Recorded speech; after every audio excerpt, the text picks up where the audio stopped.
Vrata so ponovno odprli danes ob 9. uri zjutraj. Ljudi je bilo presenetljivo veliko. Zanimanje predvsem med otroki pa še vedno vzbuja pobegla risa. A ris je že tukaj ali ga ni? Meni se zdi, da je. No, nisem ga videl, je pa pobegnil.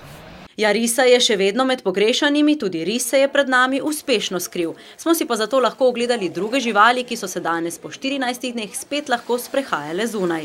Nevarne zveri, kot so medvedi, tigri, gepardi, pa nevarne živali, recimo šimpanzi, so bili v notranjih zidanih prostorih in tako smo zagotovili varnost.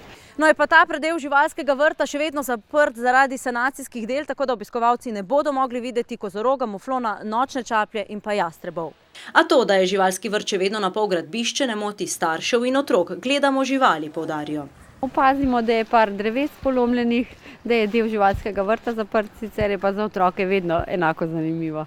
Nismo vedeli, da je 14 dni bilo zaprto, mi gremo večkrat, ker naš sin zelo rad gleda živali. Vsakodnevno 15 gozdarjev skrbi, da bo v živalskem vrtu kmalu spet vse v najlepšem redu. Porezali so že na tone dreves, ki pa bodo predčasno sicer odslužila svoje. Tega je ogromno, pa še veliko bo in to bomo uporabili ves ta les za obnovo živalskega vrta. In tako poskrbeli, da se bodo lahko živali spet čim prej več gibale v svojem življenjskem prostoru.